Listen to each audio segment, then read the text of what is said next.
선생님 그 노동부 장관을 2002년 1월 29일 날 하시게 되잖아요. 예. 그러니까 현장에서 노동조합 운동을 하신 분이 노동부 장관 활동을 하시잖아요. 예. 좀 힘들었을 것, 고충이 많았을 것 같아요. 왜냐면은 그만큼 국민들이나 노동자들이 기대치는 높은데 현실은 따라가지 못하는 그 고충이 있었을 것 같거든요.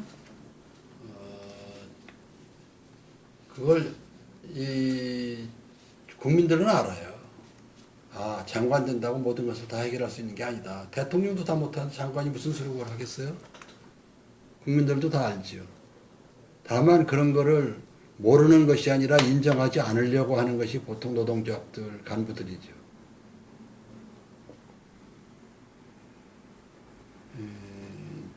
저는 노동부에 가서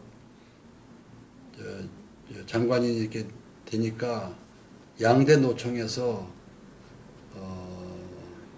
기대한다 이런 논평이 있었어요. 그래서 저는 고민이 있었어요. 노동조합으로부터 오는 과도한 기대감을 어떻게 이걸 소화해야 되는가.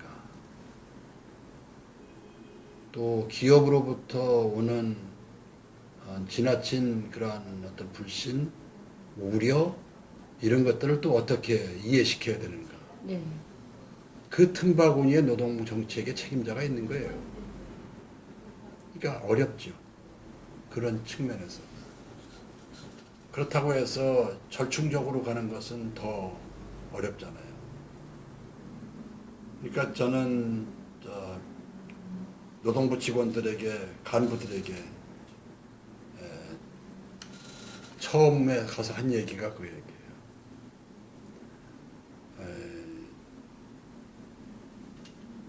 노동자들에게 한을 남기지 않도록 하라. 노동자들이 진심으로 마음에서 억울하다 하는 일을 하지 말라. 노동자들이 후회할 수는 있다. 아, 우리가 좀 무리수를 뒀다든지 이렇게 해가지고 일이 억울해졌을 때 오는 후회감은 있을 수 있지만 그건 관계가 없다. 그러나 억울하다. 이런 생각을 갖게 하는 것은 옳지 않다. 그러려면 뭘 하느냐? 원칙을 지켜라. 자율에 맡겨라.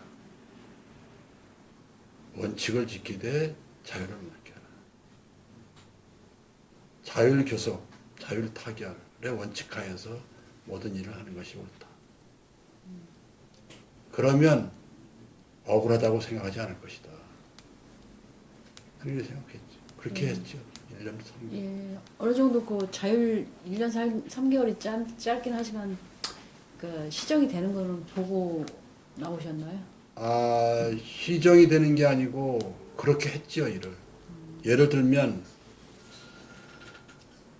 약간의 타협점을 가지고 한 것이 주 5일 근무제를 만드는 거였어요. 예. 노동자들은 토요일 날 하루를 더 노는데 휴일을 줄이려고 안 해요. 예. 그럼 세계에서 휴일이 제일 길은 나라가 되는 거예요. 아, 이게 어떻게 가능하냐. 일본 수준에다 맞추자. 그래서 생육아를 줄이는 거예요. 없앤 거예요. 그리고 연차 휴가를 얼마 이상은 없애는 거예요. 월차 휴가 같은 거 조정하는 거. 이래서 휴가 일수를 일본 수준으로 맞추는 작업을 했는데 사용자까지는 납득을 갔어요.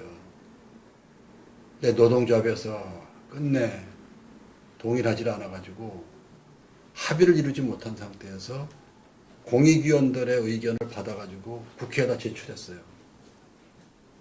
정부안을. 그래가지고 그것이 노무현 정부에 들어와서 그거 처리가 됐죠.